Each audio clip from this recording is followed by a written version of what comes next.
Hello, welcome to the table, the virtual table. So I have Tabletop Simulator open here, and we are looking at Europa Universalis, the board game. Price of Power, I think is what it's called. Um, so it is a workshop item, and there are several workshop versions of this out there. Three, in fact, that I found. Uh, the only one that is up to date has a red background, red just like you see here when you're looking at the workshop. I don't remember who the person was. I don't know if there's a way I can tell you what this is, but it's got a pure red background like this when you look at it in the workshop. You can't miss it. This is the only one that has what seems to be the most up to date components and the bots. One of the three, they flat out tell you it's not up to date, although it's the official one. And then there's another one that it seems up to date, but it isn't. Okay, a couple caveats. I don't have the physical game.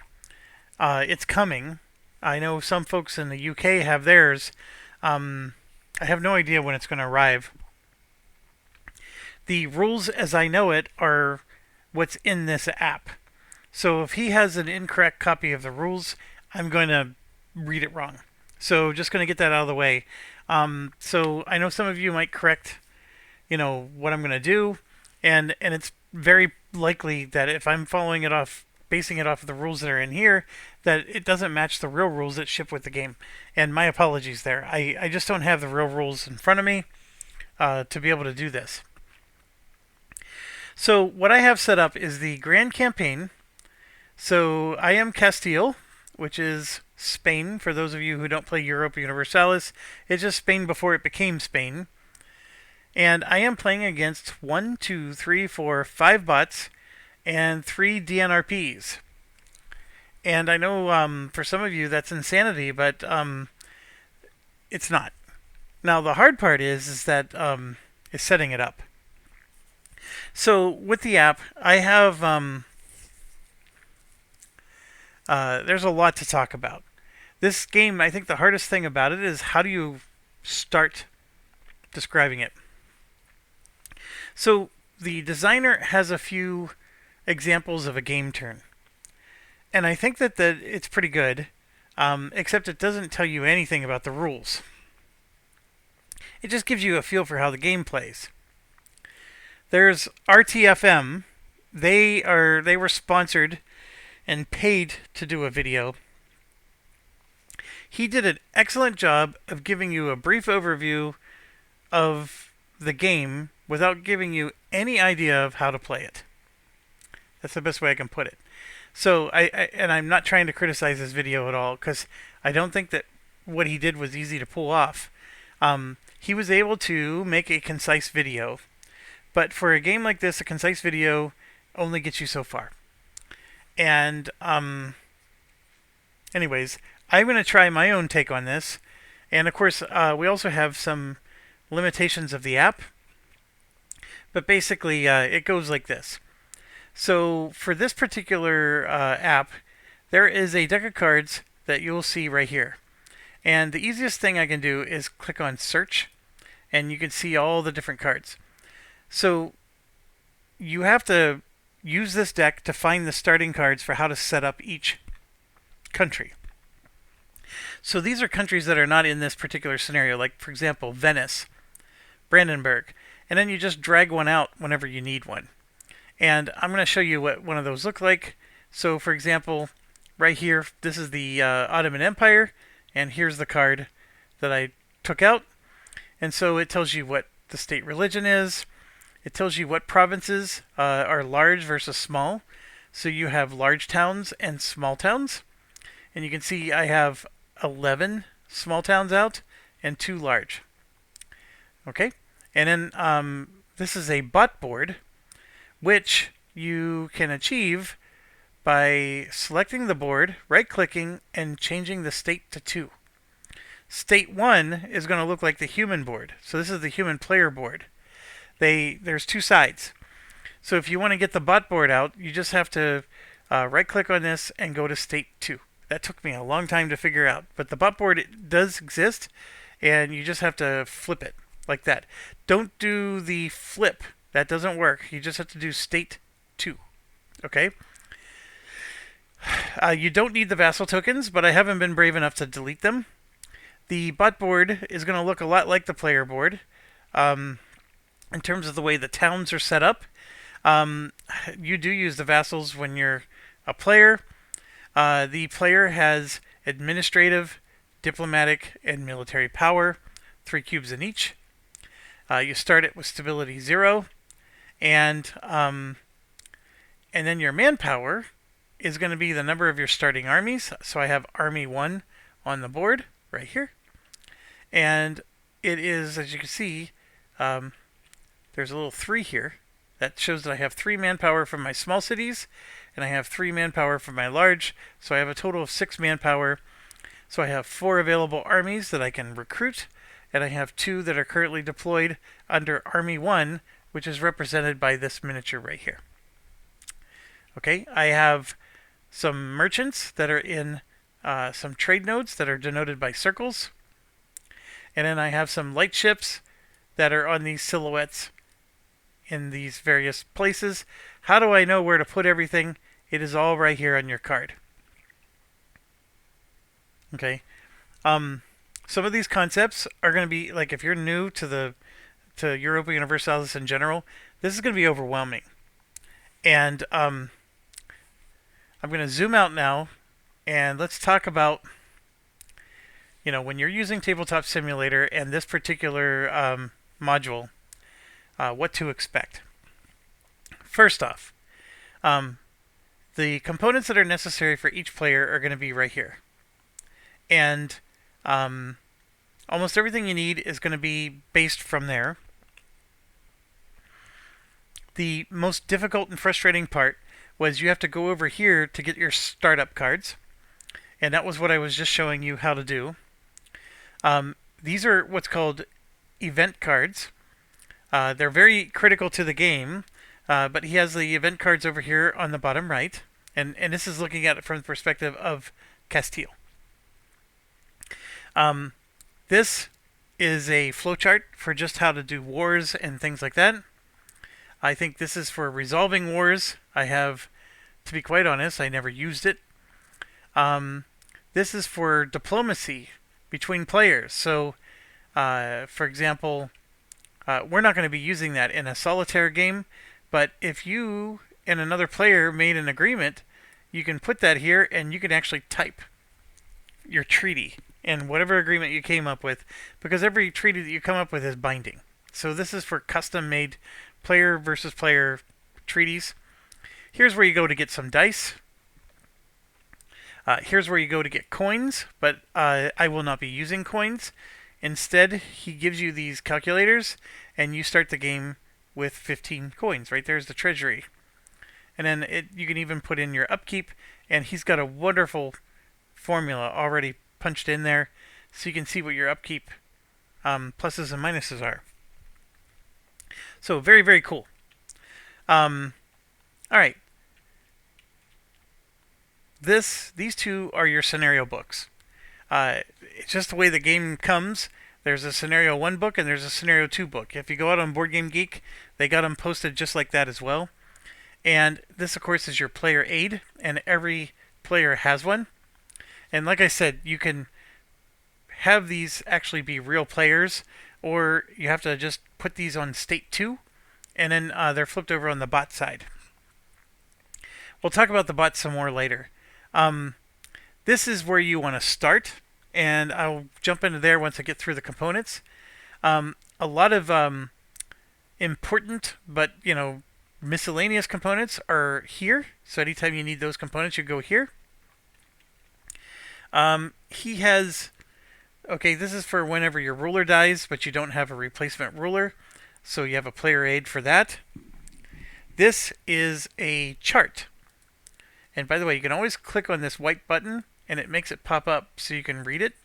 This is just a chart that helps you to find things. So for example, the country of Ulm has Bavaria and Swabia, and there's 2 different starting dates. It tells you how many ducats it generates or it's worth.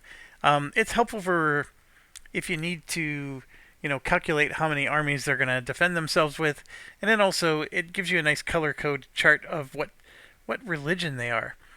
So here you can see they start off Catholic, and then they become Protestant. So it changes. And the Catholic versus the Counter-Reformed is actually a little suspect until you see them next to each other. It's actually a little harder to tell which one's which. I would have preferred a different color, but it's still very nicely done. And there's 2 pages of this. Okay. Next up is for the Holy Roman Empire and the Papal Curia, which are 2 concepts in the game that are very important. Also, controlling, you are required to take an event, and players will take turns until they pass, and whoever passes first gets bonuses. This is a really nice iconography, so I'm going to spin around. So if you see a symbol and you don't know what that symbol is, you just come over here and you take a look. And it also has the rules for how to handle the HRE, several, in fact. And then it has, let's see, these are all HRE rules. And then if there's a non-player emperor, what happens? And then this is for the Curia, the rules for how to manage that. I thought this was extremely well done. Very impressed with that. Over here are the actual rules of the game. And so I can bring it back to page 1. I've spent a lot of time here. It's got a nice little index. But basically, rules of the game here. This one, not as useful, but it basically shows you all the playable races. So if you have the base game, these are the playable countries. And then if you have the deluxe edition, you can add these countries to your game. It really, that's all it is. So it's not, don't spend a lot of time there. Nice reference, though. And then this is the solo and bot rules, which we're going to have open an equal amount of time, because this explains how the bots are going to take their action. And you need both this and the rulebook quite heavily.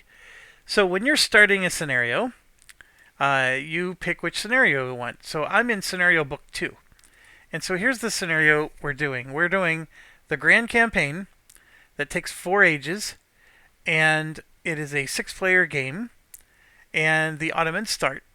There are 16 total rounds because of 4 ages. So you're going to play, let's see, 4 rounds per age. And that's standard game rules, as far as I understand. And the setup criteria is written on here. Now, they got a little lazy and just said, go look at scenario 1. So you could flip over to scenario 1 to see how the basic 4 start. Because scenario 1, by the way, is a 4-player game that doesn't have the Ottomans or Poland. So if you wanted to take out the larger map, you could do that. RTFM took out the larger map when they explained the game. I think all the viewers, all the YouTubers who are trying to make money are going to take out the larger maps when they show this game, because I don't think any of them have the courage to truly show the game. I am throwing my gauntlet down on that. I just don't think they do. Now, there are some people who are showing the game. I'm not the first, but they're not the YouTubers trying to make money. So they're just truly people who have a passion for the game, and I do appreciate that. And I do appreciate the condensed videos. I'm not trying to poo-poo it. I'm just saying, it's too much, and that's why everybody cuts it out. They also are taking out the dynamic NPRs, and we are going to play with all 3 of the dynamic NPRs in this game. So I'm not promising I'm going to get the rules 100% correct. I don't think anybody who's done one of these videos has gotten the rules 100% correct yet. But I am promising you we're going to play the game. And we're going to throw in all this stuff, because I think by leaving them out, it doesn't really help you to learn the game. Okay, so everything you need to do to set up your game is here. Now, here's some of the concepts that I was showing you on that other card. The first concept is you have provinces. Oh, I just tried to zoom in and I can't. You have provinces. Oh, wrong one. And it's just basically telling you that, you know, you have your large towns and your small towns. Okay, so that's what you do. You place them out. And then this here is for vassals over here. So you might have a few vassals that are in play, and that'll indicate, that's indicated by that. So you can see like Poland, for example, has Warsaw. I don't know how to pronounce that. I'm sorry. And Bessarabia. Those are going to be vassals to Poland. And then you have influence cubes that you put in certain regions. So that's outlined here. And then here it tells you what the religion is. And then any claims you have. And any, this is a royal marriage. But this is alliances. And this one, I actually don't know what that one is. I'd have to go look that up. Let's do that. I'll show you how. You come over here. And you look at this. So it was a cube with two people next to it. Colonists, right there. Haha. We're not going to have any colonists because it's 1444. But if you did, that's what that would be. Okay. So that's what this game's going to do. You're going to bounce back and forth like that. Merchants get put out into the various locations for each country. And then the military, it'll tell you, you know, to form an army 1. And then these are the armies that get put into it. And then, of course, where your fleets go. So, for example, in the Aegean Sea, they have a fleet of 3 galleys. Which is interesting, because I don't think that's what's on the card I was using. So, let me go back and check that card. Well, it does. It says fleet of 3 galleys. What do I got going on? I have a fleet of only 1 galley. I screwed that up. So let's grab a second one and put it on. Now, you might be saying, Jeff, you just said a fleet of 3 galleys, and then now you're only putting 2 on. This is where the bots come in. And this is where it gets tricky. And I am nervous I'm going to miss a few rules. But I think I have this, for the most part, figured out. These are the bot rules. If you go to page 1, under bot setup, there's things that are going to change. And so, first of all, no bot army or land units are placed on the board. Instead, you just put the deployed land units in the army area of the board. The other thing is that your army is going to consist of infantry, cavalry, and cannons. The bot army is nothing but infantry. Like, it's just army. There is no delineation of anything else. And then, of course, manpower is calculated as normal. The HRE Emperor has bonuses.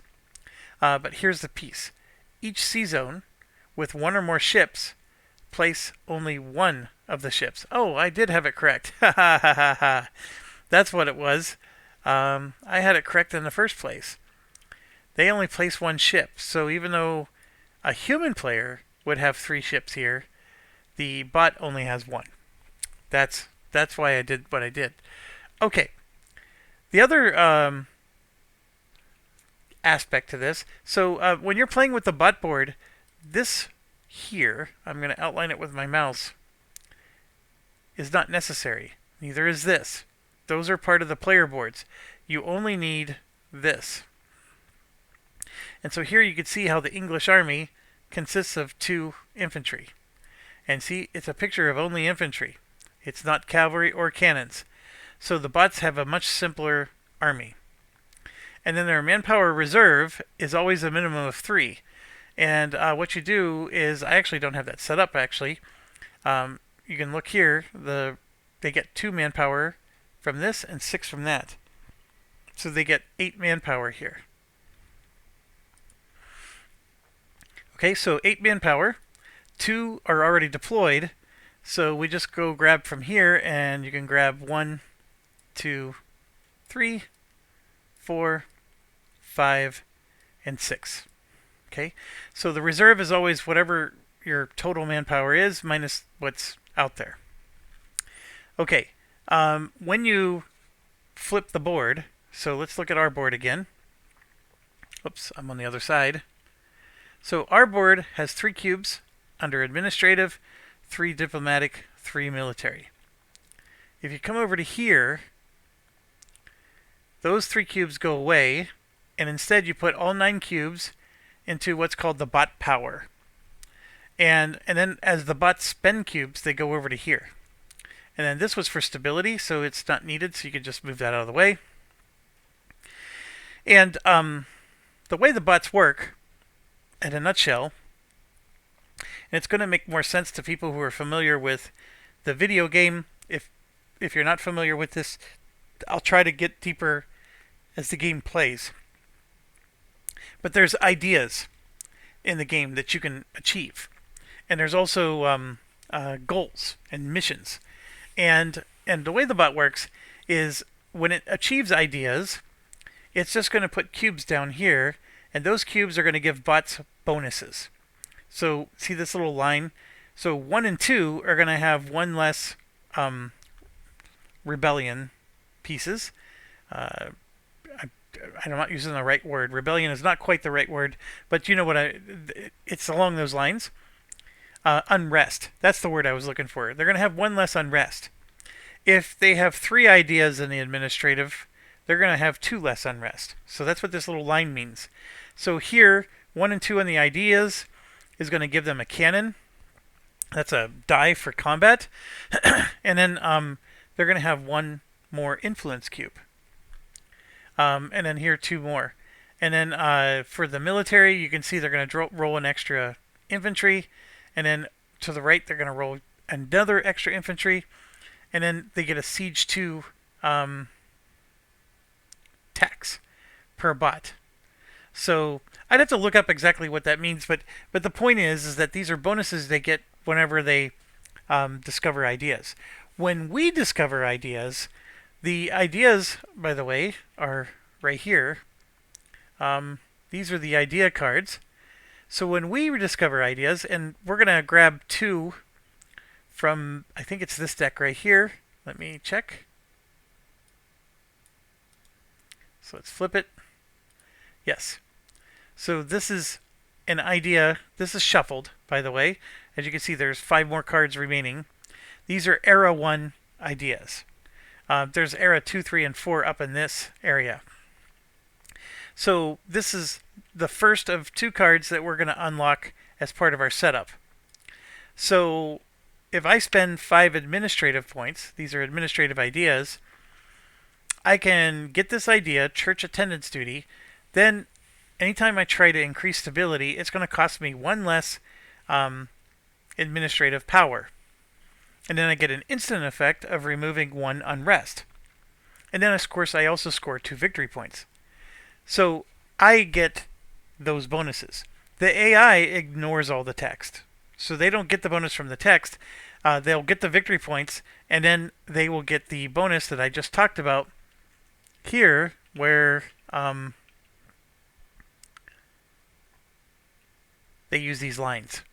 So they would put a cube here and have their first administrative idea, and they're going to get 1 less unrest whenever we're calculating unrest. All right? So at a high level, just understand that the AI does not necessarily cheat. It's just that it's going to ignore things that are important to us. So when we get an administrative idea, we're going to read the text on the card and get whatever that card bonus is. When they get an administrative idea, they're just going to get a straight up bonus that's written on their player board, and it doesn't even matter what the idea is. They get the same bonus no matter what. Okay? So that's the first thing. And they use these little bot cubes to help them to do their actions that let them do these things.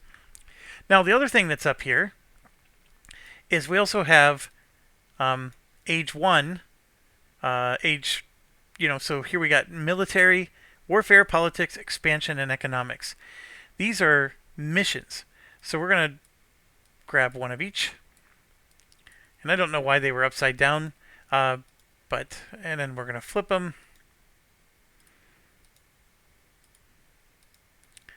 Okay, so these are goals that we have in the game. And you can see there's 3 more cards in each of these decks. We're going to do these goals for now, for Age 1. And the first player to accomplish this military milestone in the game, and that means we have to be victorious in a battle against 3 or more units. And it has to be a non-player or a rebel army. So you can't, do that against another player. The first player to ever do this is going to score 5 victory points. The second player 3, and then every other player would get 1 after that. So the AI is going to be doing that, and that's accomplished here. They're going to put cubes in these focus areas, and then when they get enough cubes here, and the right action is called, they will hand in those cubes to accomplish whatever mission, So if it's a warfare section, they will accomplish the warfare mission. And now, how many cubes and all that stuff? Well, that's in the rulebook, and it's actually right here in the early part. They have, first of all, these are the bonuses I was telling you about. So right here, the Siege 2 tax value per bot spent during a siege action. And then here you can see +1 infantry die, regardless of how many military ideas you have. And then here's the difficulty level. So we're going to be playing normal. So the number of bot cubes gained each round is going to be 7. And the number that has to be in the focus that we were just talking about is 2. So if you're playing easy, they would need to have 3 before they get the milestone. But here we're playing, they only get 2. And then there's the minimum bot cubes to be able to declare war on the bot. And then, of course, how many units they recruit. And, there's a lot to this game. But the tables are here. You just got to know where they are. And just to help you, those 2 concepts I just talked about, the first table is here, and then the second table is here on page 2 and 3 of the rules. Okay? All right. So to continue my setup, we put these out on the board, and I've been using the card, like I said. The card also has influence, so that's cubes. So these are power cubes for the bot, and you can get more cubes from here. But the cubes also represent influence when they're on the board. So Scotland, for example, has 2 influence from England. And they should have influence from France. I must have missed that. Let me check. So yeah, Scotland has 2, Burgundy 1, Lombardy 1, Languedoc 2. Did I get the other ones? I haven't done any of them. So here we go. So there's 1, 2, Burgundy 1.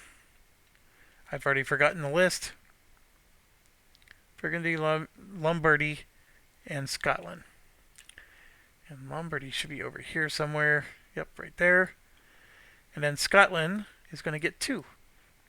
Now, some people are really good at using shortcuts. I'm not seasoned with Tabletop Simulator, so I'm a little slow, and I know some of you watching might be like, "Oh my gosh, just click this," and feel free to give me those tips because I don't know them. I'm just, this is to be quite honest, Tabletop Simulator is a little awkward for me to use, but I'm slowly figuring it out. Okay, so as you can see, there was some setup I needed to do for France. I thought I was done. I don't have this set up either. So here you can see 4 plus 4 is 8. They have 4 on the board. So we're going to grab 1, 2, 3, 4. And right here it says the total, including the army. So that's what it means. If they're ever so small that they don't even generate 3 manpower, there's always going to be at least 3. Okay. So yeah, it takes a long time to set this up. Now, the official one had a script, and you would just click a button and boom, it would just set everything up for you. That's not the case here. And you have to manually set up everything. So it's a little brutal. But you go through, you set everything up with all the bots. I think I more or less covered at least the highlights. Let me know if you have any questions about setting up your bots. For the most part, it's straightforward. The key thing to remember is that your armies don't go on the board. Instead, they go into this army pool. And as you can see, I'm missing all of these. So, got to get the reserve out, right? You don't put any cubes here. There's 9 cubes that go here. You don't need this anymore because that's used for tracking your stability. You don't even actually use, so I could totally just go in and delete these because that's the only bot board you use. Okay, you don't have to, but it's a thing. All right, so you do that. You make sure your cubes are out there. So, for example, I remember to put their influence cubes out into the various provinces. And I know we haven't talked about what does any of this mean. We're going to get into that as we play. And the last thing I need to do, which is going to be time consuming, is I got to set up the decks. So there's these bags. They're a little tricky, these bags. We have in here were the bot decks. And he provides you with 3 of them. And so what you see is I have bot deck 1, bot deck 2, and then you're going to see 3 bot deck 3s. Because what I did was, they're supposed to be numbered, 4 and 5, but he didn't provide any. So what I did was I cloned them. So I made copies of the bot deck. Every bot deck is exactly the same. The only difference is the back has a different number. So these 3 bot decks over here, I just got to be careful not to mix them up. That's all. Otherwise, the card back is the only thing that's really different between them. So we have to set up those bot decks. I'm going to show you how to do that in a second. We also have to set up the event deck, and this is painful. This event deck has 56 cards in it, and we're not using all 56 cards, and this is for Age 1, Age 2, Age 3, Age 4. You have to go through and remove the cards that aren't going to be used for this scenario. Now let's start with the bot decks, though. This one is already complete, and I will show you what you need to do. First step is here in the bot charts. It's going to be 2 copies of bot charts. So here's bot chart number 1, and then I have bot chart number 2 that I've been dragging along, and I put it here. So I moved bot chart number 2 to the France bot. So what you see here is these are the provinces that France wants to attack the most at the top, and then further and further down. Okay? And then there's a diplomatic chart. These are the provinces they want to be friendly with the most, and then on the way down. And we don't have to get into all those details yet. That's just to help you understand it's a priority tree. And you're literally going to roll a die, if, let's say they're going to declare war on someone, you're going to roll a die and they're either going to declare war on this one if you roll 1, 2, or 3. This one if they, here, let me bring it up. This one if you roll 1, 2, 3. This one for a 4 and 5. And this one if you roll 6. So it's pretty cool that way. Okay? And then, of course, if they have to do a royal marriage, you're going to roll a die, and who are they going to marry? Okay? All right. So the key thing about setting up your bot, and here it'll tell you the setup cards here. We're using 4-1, just in case you're wondering. And we can verify that here, because you can see it's 4-1. All right. So at the very bottom of the bot chart, let me open it up properly. It'll say on Age 1, remove the following cards. So they want us to take out 8, 11, 12, and 18. And you'll see that 8 is removed for the entire game. So whatever it is about 8, they don't like it. And I'm sure it's probably, let's flip it. So let's see, 11 is explore, 8 is diplomacy. So apparently they don't want us to do that diplomacy card. So these cards are removed from Age 1. So what I did was I took them out and I just put them over here. So we're going to move along, and now we're going to go from France to the Ottomans. So I'm going to just drag this over, and I got to find the Ottomans here. That's Austria. And I missed it somehow. Oh, that's because it's on the other chart, isn't it?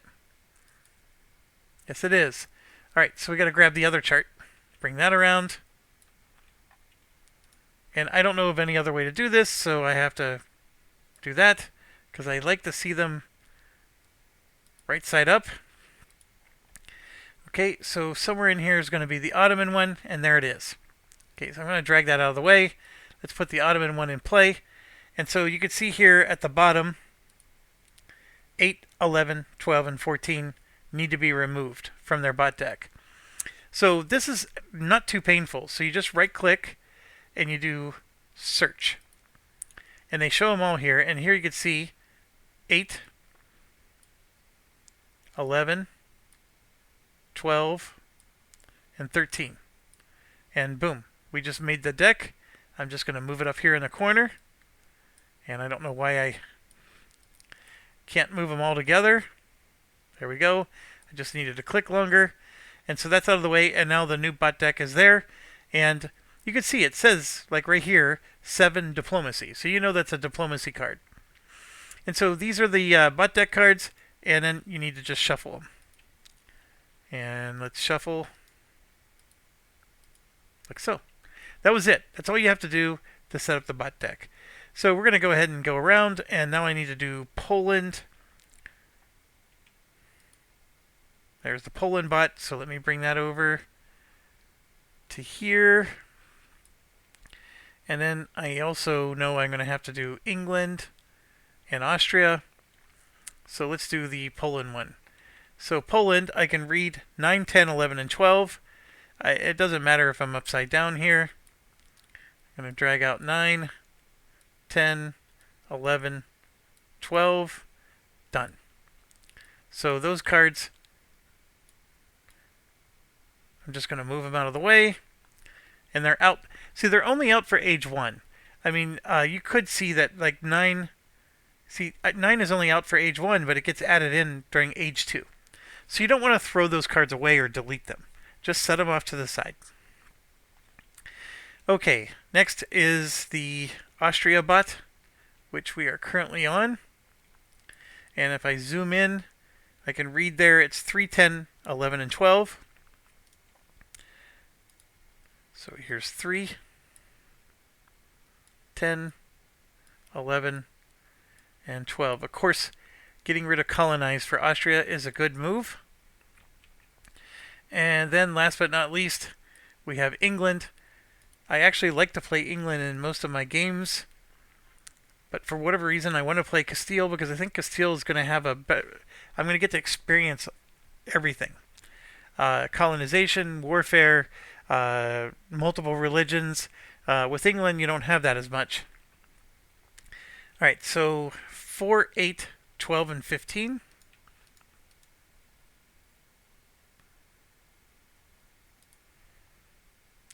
4, 8,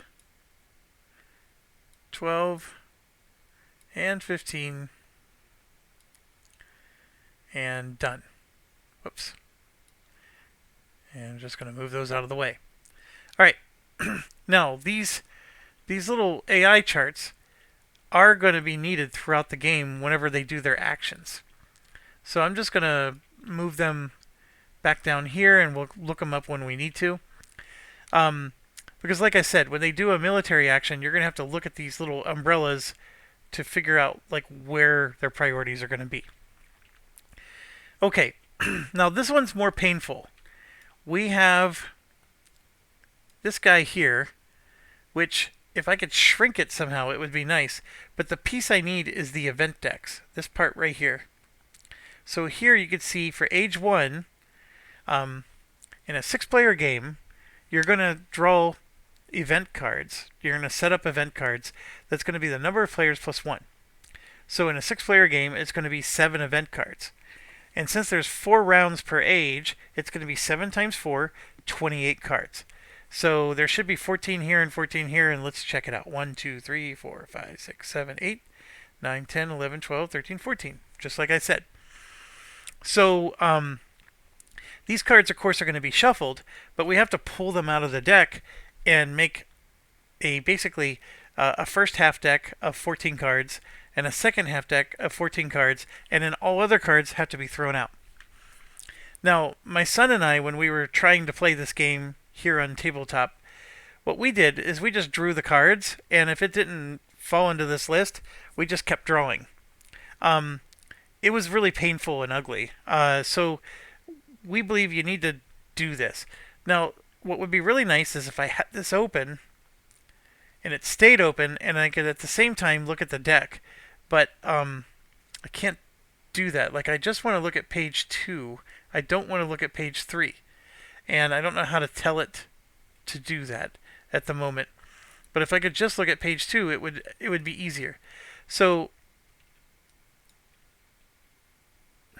getting back to this, 11, 12, 13, and 14. All right? I know I need to do that, and I need to know 101, 2, 3, and 4. So there's 8 of them, right?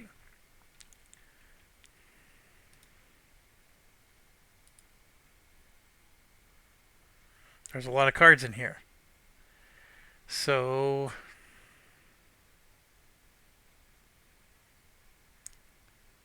see, this is 101-2, and we need 101-1. Ay, ay, ay. Here's 12. 12A2.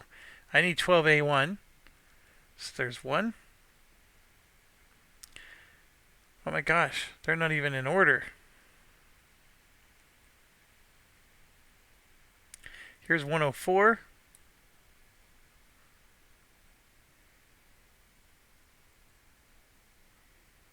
(103).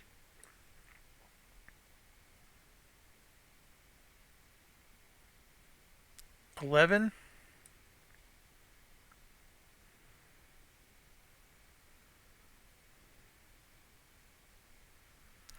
13.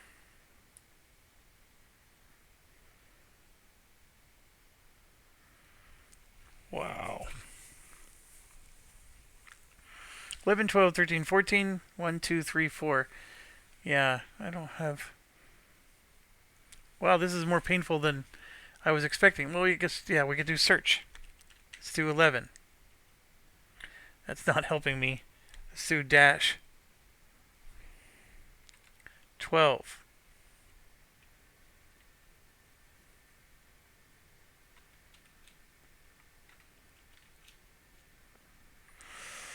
13. 14. There's 1.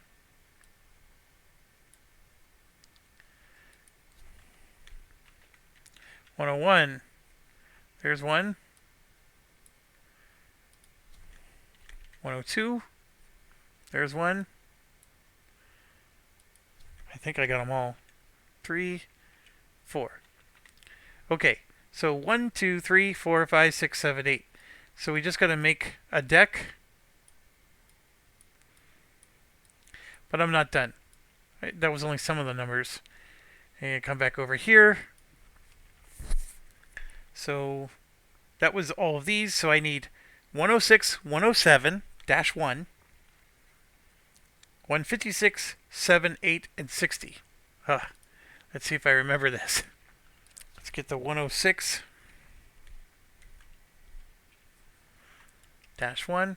Whoops.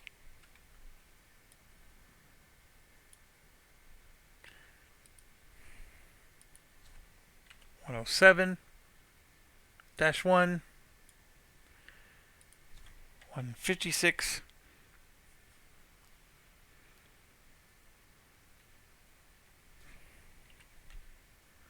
156, 7, 8, and I think it went to 160. Right, so we have 8 cards in here, 9, 10, 11, 12, 13, 14. So we just make a deck.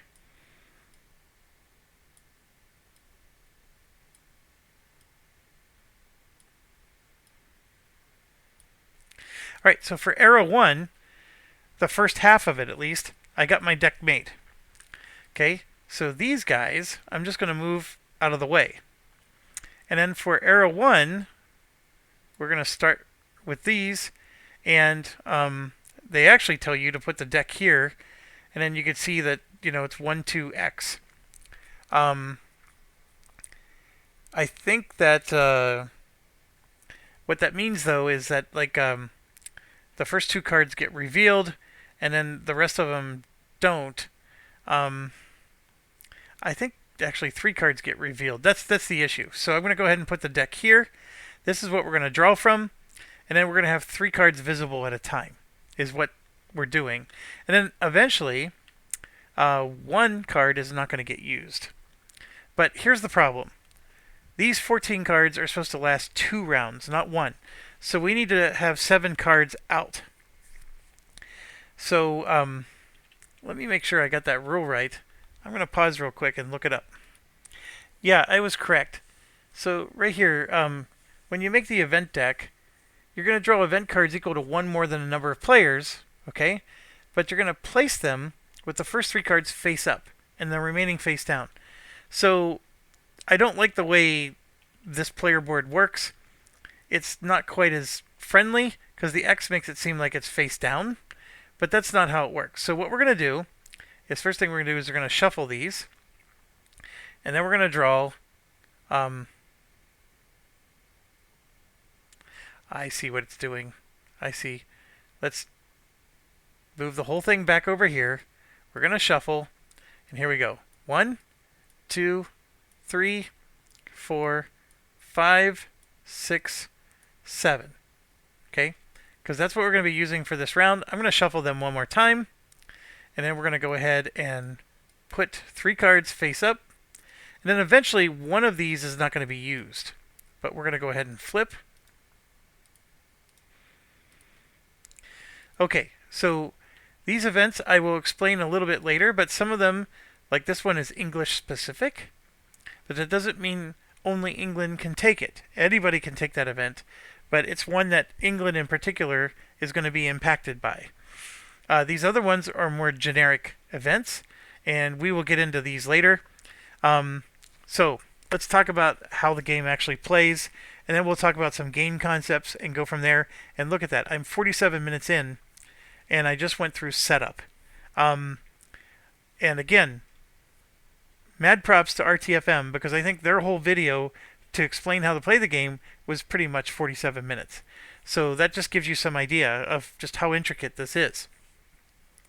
So let's talk with these events. Like I said, we drew 7. So the game, if it's 4 ages long, not all games are 4 ages, by the way. Some scenarios are only the first 2 ages. The grand campaign is 4 ages long. So if you're going to play the full game, it's 4 ages, and you're going to have age 1 is going to be 16. 16 rounds. So each round being 7 cards. Oh, hold on. 4 rounds. I'm sorry. Each age is 4 rounds, with 7 cards in each round. Every player has to draw an event before they can pass. So everybody takes a turn until they pass. Every player has to draw one of these event cards. The reason you draw 7 is one of them is not going to get selected, but every other one will. And the players, of course, get to choose which one they select. There's 3 of them available to choose from, and the moment that one of them gets selected, the next one comes out. And that's what this unused part is that, eventually one event's going to not get used for the round. Now, what I did was I just built the decks that get us through the first half of age 1. There's 14 cards here, 7 that were here, 7 there. And then I would need another 14 card deck to finish age 1. It's a long game, folks. So I hope I at least adequately explained that without even getting into how the game plays, but just from a game mechanic perspective, this is a critical thing. Now, that is also tracked here. So as players are taking their turns, remember you keep taking turns until you pass. The first player to pass is going to get 5 ducats, which is the money in this game. And then second player, third player, etc. will get money. Now, the requirement to pass, though, is you must take an event first. So that's what this is. So if England takes an event, like that War of the Roses one, they would move over here to indicate that they took their event, and now they're eligible to pass anytime they want. So if you're planning on passing, you have to take an event. It's just hardcore game rule. You can't get around it. Okay?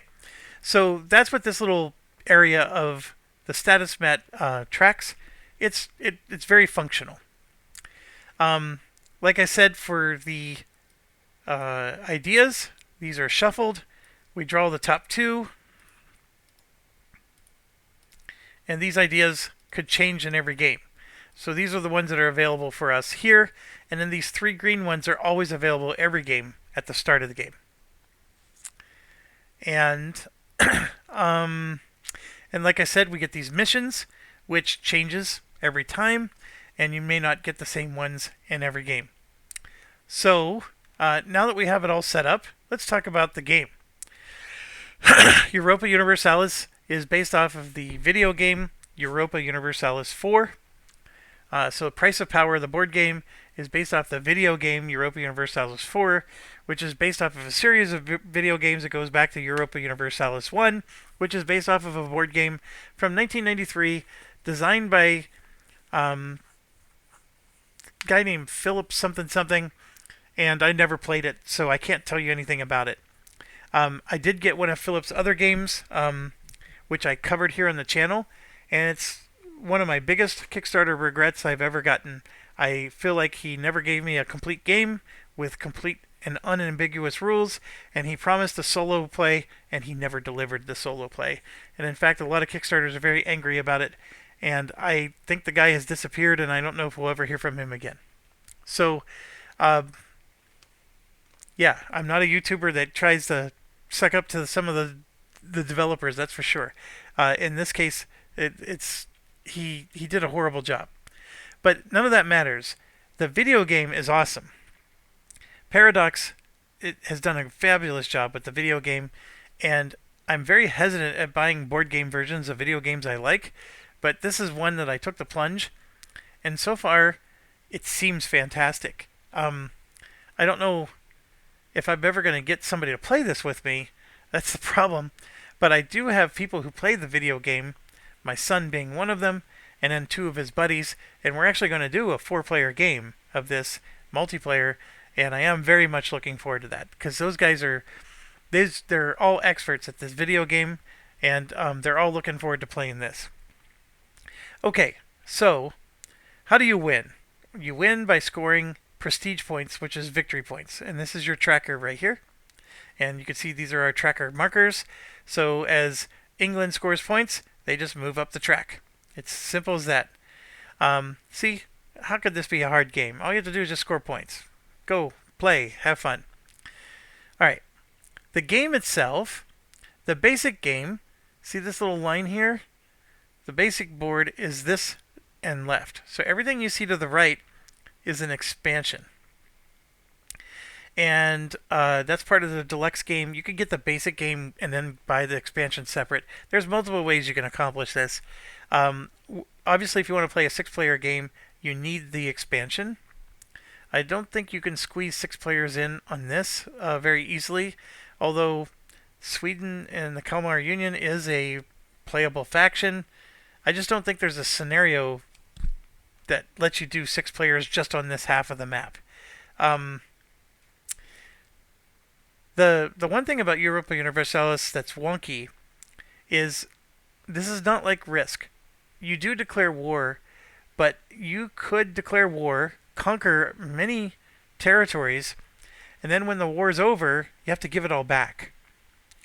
And that's something that I think anybody who's new to Europa Universalis, they really struggle with that concept.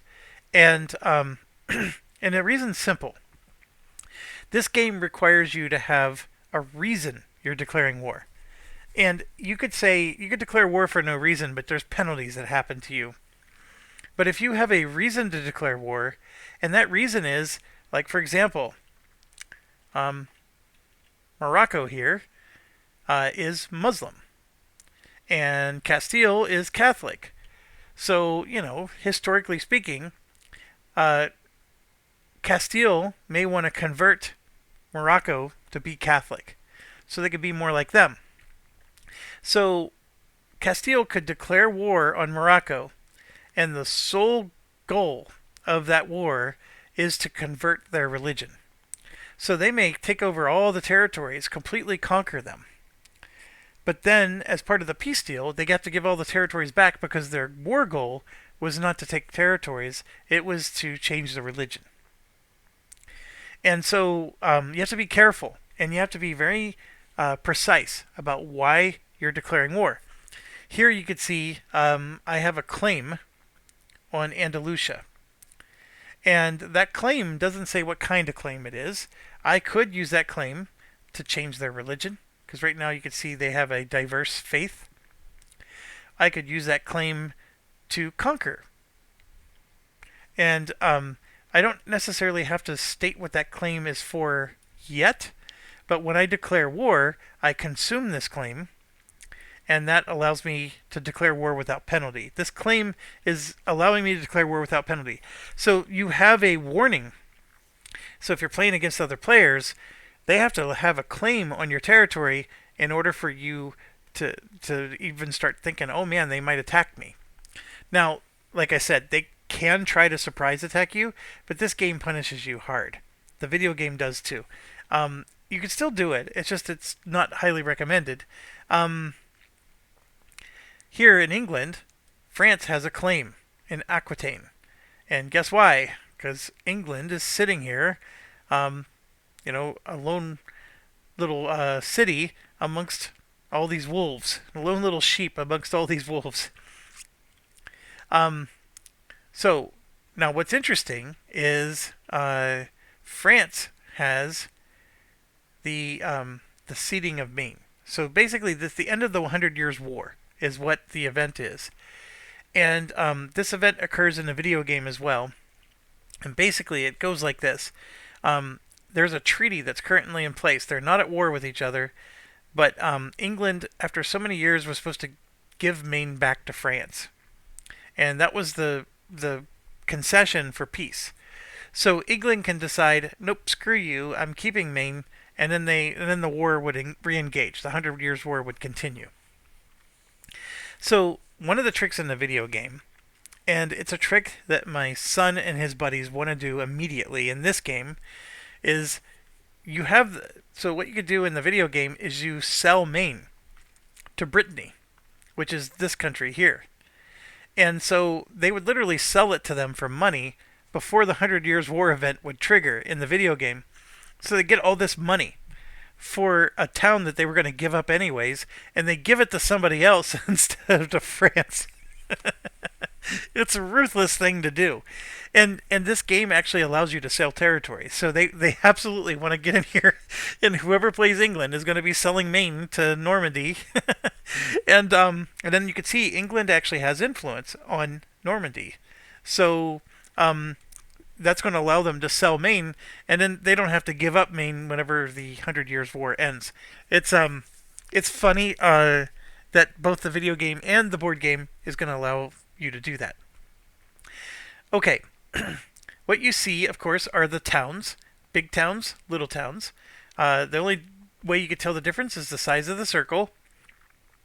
It tells you the religion of everything at the start. If at any point this were to become a different religion, let's say Muslim, you just come over here and here's your little religion focus. And so here you can see that this is Muslim and Orthodox. So you just grab one of these and it'll say Muslim, and then, or you could flip it and the other side says Orthodox. And then you just drag it over and you can just pop it right on there. So now that province is now Orthodox. So you don't have to put those tokens out. It just tells you the starting state, and it doesn't change that frequently. Okay, these dash lines are the Holy Roman Empire, commonly referred to as the HRE. The HRE is what this board is all about right here. And basically, Austria is a major player in the HRE, and they start the game as the Emperor, the Holy Roman Emperor. Every one of these states, there's a lot of them, and there's single city states like Frankfurt, Munster, Cleve. Actually, Lubeck, I know for sure, was a single city state in the board game or in the video game. So every one of these is a part of the Holy Roman Empire. And when you play as Austria, you need to be more diplomatic, because if you start declaring war on fellow HRE members, they're going to vote you out of being emperor because it's an election.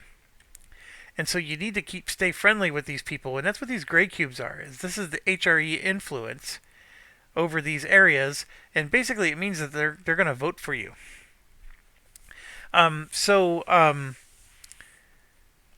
Austria is like a little mini game within the game. So anybody who takes territory inside of these dotted lines gives an automatic, like Austria is going to have a claim to declare war or to defend anybody within it. And so even though it's not all one country, they sort of act like one country, sort of. And in some countries, like Burgundy here, their capital is Bourgogne, but they own territory inside the dotted line. So Austria can declare war on Burgundy to reclaim Franche-Comté, if I pronounce that correctly. They can reclaim this back, and nobody else is going to be angry because this is all part of the HRE line. Now, Savoy, on the other hand, has territory inside the HRE, and their capital is inside the HRE, so they're part of the protection. Now, in the video game, Austria has goals to expand into Italy or not. You have to make a choice. And so all of that is here in this game. Each of these little symbols just represents different factions. And these are non-player factions. Now we have, these are called non-player realms. Now we also have the concept of dynamic non-player realms. And what they are is there's going to be certain cards, bot cards, etc., that are going to allow the dynamic NPRs to declare war. They're going to be a little more active. These other ones are passive. So, for example, Brandenburg here is going to pretty much be Brandenburg. They may expand or not. I don't know. I haven't fully played the game, but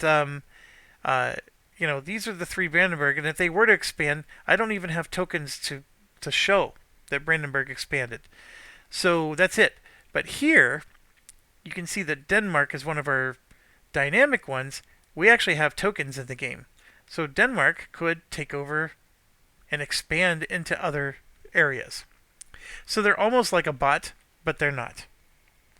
They're like mini bots. So yes, we're going to get into that, and there are three of these. There's Portugal. They're a dynamic one, and there's also the Mamelukes. Okay? All right. So the last thing I think that's really important to point out is that all of these circles are trade nodes, and they behave differently. The function of them is more or less the same, but in the video game, every province that you see here produced a good. They had a market where they would sell those goods. So you would collect tax income, you would collect production income, and you would sell them to a market like this. And then you could have, market people there to try to push trade up or down a node, because these nodes would all be connected to each other. So eventually, if you're in North America, the trade would flow, through the Atlantic Ocean and then come to the North Sea, and then it would flow down into the English Channel. And don't let these black lines fool you. These black lines are here to denote the North Sea versus Dogger Bank. But in the video game, there really is a line that goes from this trade node to this one, and you could use your trade merchants to push trade down or to push trade back. I mean, there was a lot of options there. And the trade merchants are going to take a cut of the trade. And so you earn money from tax income, you earn money from production, and then you also earn money from trade. And the three together is how you would run your empire. That's the video game. In this game, it's simplified. You earn money here based on your towns. So right now, France is going to earn 8 plus 8. They're going to earn 16. That's their income. And you can see here, they're in the upkeep, it'll say base tax income plus vassal income minus advisor upkeep, blah, blah, blah, blah, blah. So, so the basic idea here is you're going to get 16 income, and then you have to pay for things too. But it's much more simplified. There's no production in this game, and there is trade, however, but it functions a little different than the board game. Trade is going to be an action that you take, and so you'll spend your cubes. I think it's a diplomatic action. In fact, we can just look it up right here. In the player aid, you can see trade is a diplomatic action, and basically you're going to get to draw some trade cards, which I believe are here. These are the trade cards, and after you draw the trade cards, then you're going to designate a particular trade node, and that trade node will generate money that will be like a one-time payment to whatever countries are trading in that node. And it's multiple countries. It's not going to just be you. It can just be you, but it's not always. Okay, so a lot of the spirit of trading is captured in this game, but that's one key difference. Everything else is really just a matter of... hold on. There's one more thing, I guess. I keep saying one more thing. These are the New World. So we got the New World here. We got Africa. So when we start to expand and explore and then colonize, we can colonize the Americas, Africa, India, and then the Far East, right? So this is stuff that we'll unlock later. And one of the key things you need for that is Quest for the New World. So that's one of the ideas that you can go after in this game and get you 2 victory points, and that'll get you rocking and rolling. Now, one thing I need to check, I may have done this wrong. See, this is an administrative, a diplomatic, and a military that's already in play. I think I may have drawn too many. I think I'm only supposed to have 2 sets, like 6 of them total, not 9. But let me check that, and we could get started with the game. So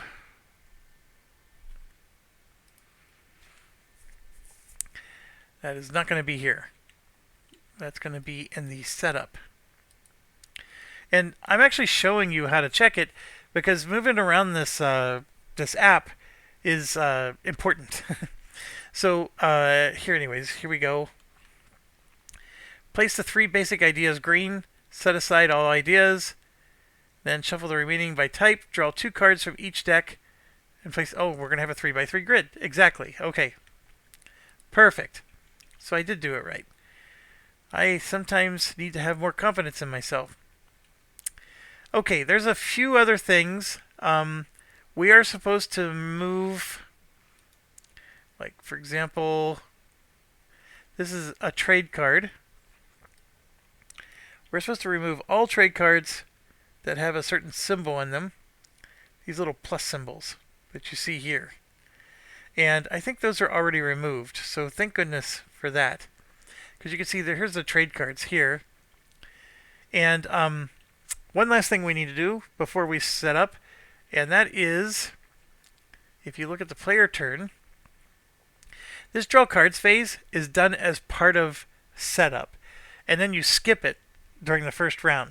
You could argue that it's not part of setup, and you just do this and you start your first round here.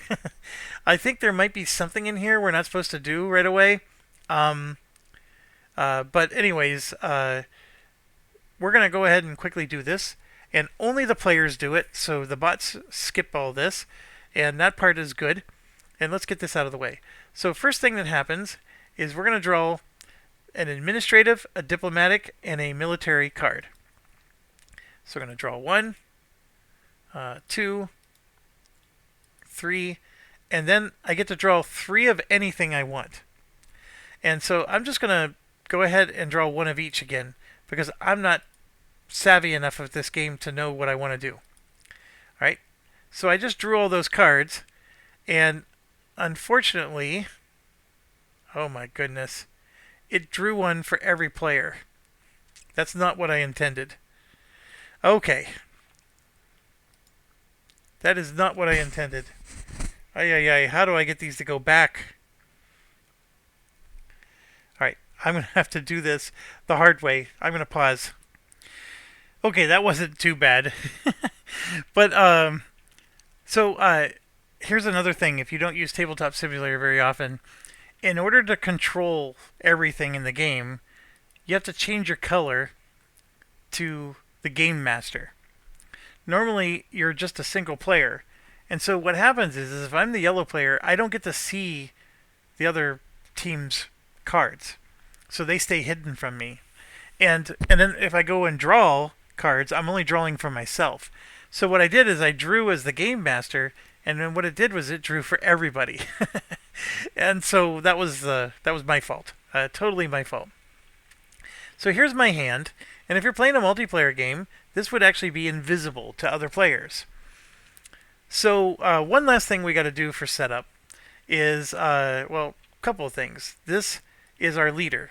So it's going to drop in right here, and our leader, he's a pretty wimpy dude. He has a 1-1-2 abilities, and he's sick. So he's on the verge of dying.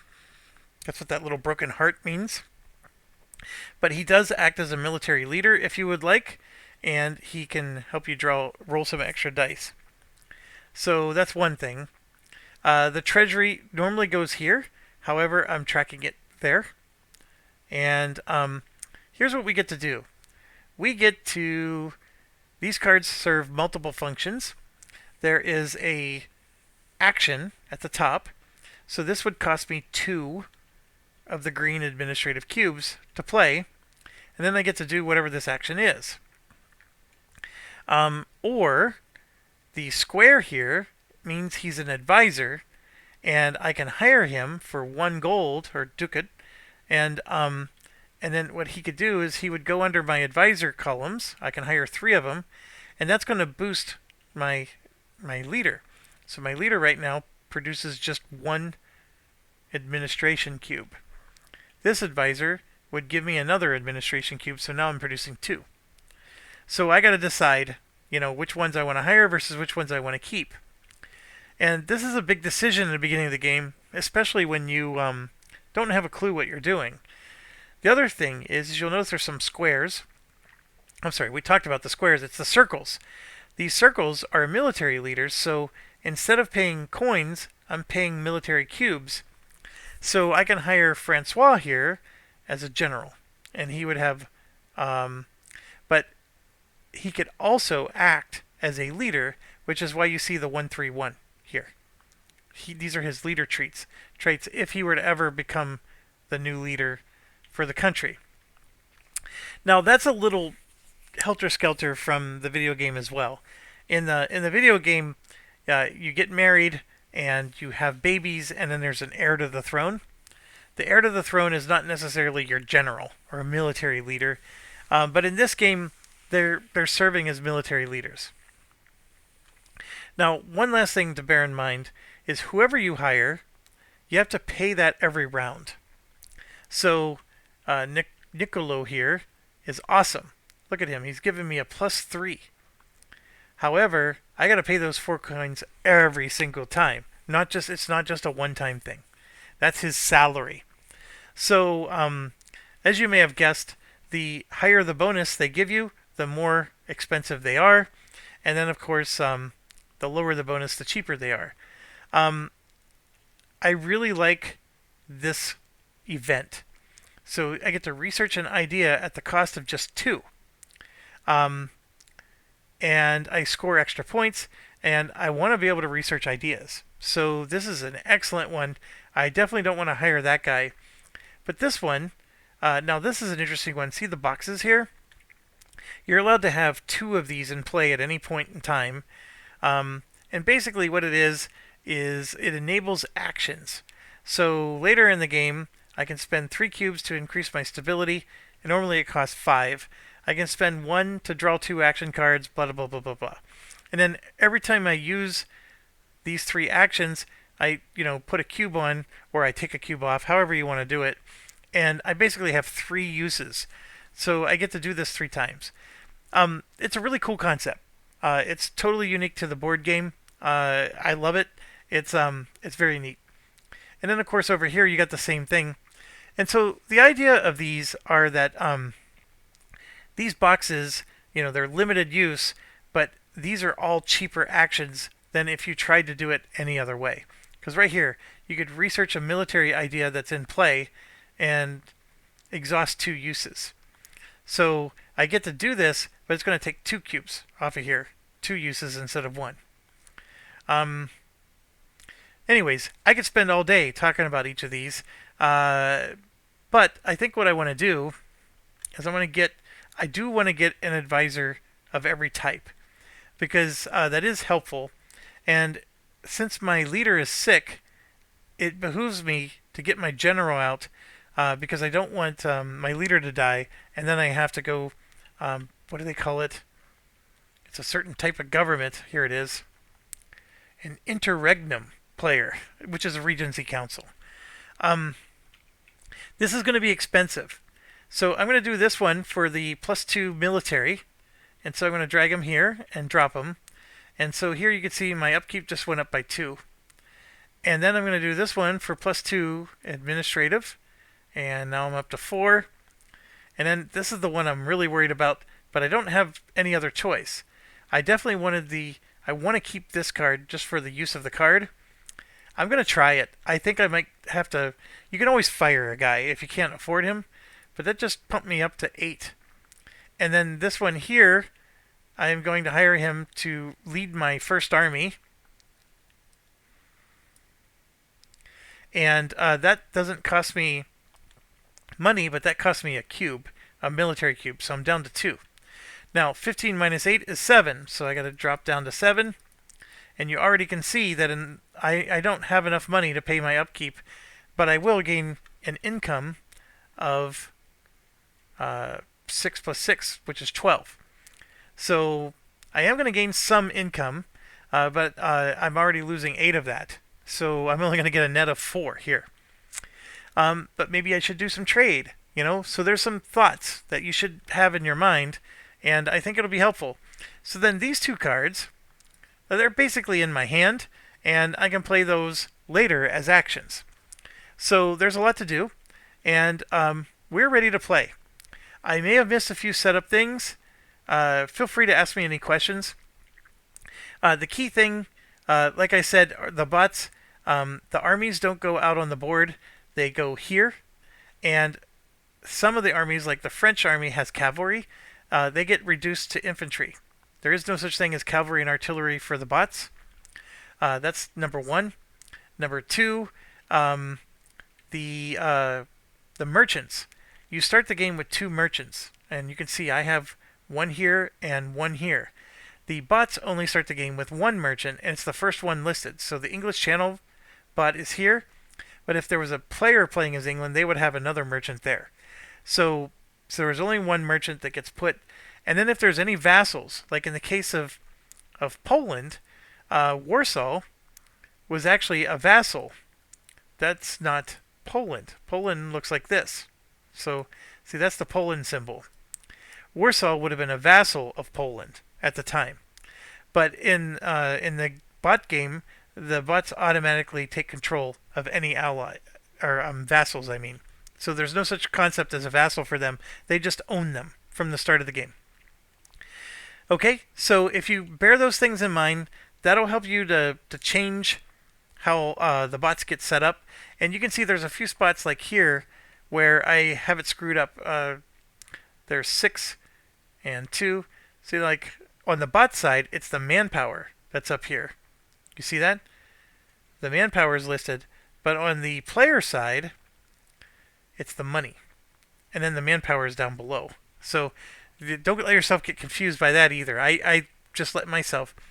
So here, the bots have 8 manpower, 3's in play, so I got to get 5 more out. And I may have missed that on a few other bots, but we'll get that caught up as we run into it. Okay, that was a whirlwind tour. Like I said, RTFM did it in like 47 minutes. They covered all the actions. I did not. But I think I covered some of the game concepts maybe a little bit better.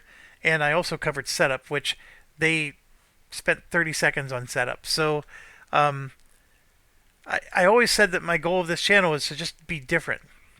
I don't want to, I'm not trying to do what these other guys do. Again, the RTFM video is excellent. Watch it. It just doesn't cover everything. And it doesn't teach you how to play. It just gives you an overview of how to play. So, big difference. This will teach you how to set up. And then, of course, I'm teaching you how to do it on tabletop. If you have your own physical copy of the game, obviously you don't have to fiddle with some of the stuff I just had to fiddle. But the concepts of, setting up your starting deck and setting up your bot deck, all of that stays the same. So if you're setting up a physical game, it's going to be exactly the same. It's just you're not going to have Tabletop Simulator to do it with. So I am not going to stop playing Frosthaven. This just happens to be the thing that's occupying my time tonight. Thanks for watching. Stay awesome.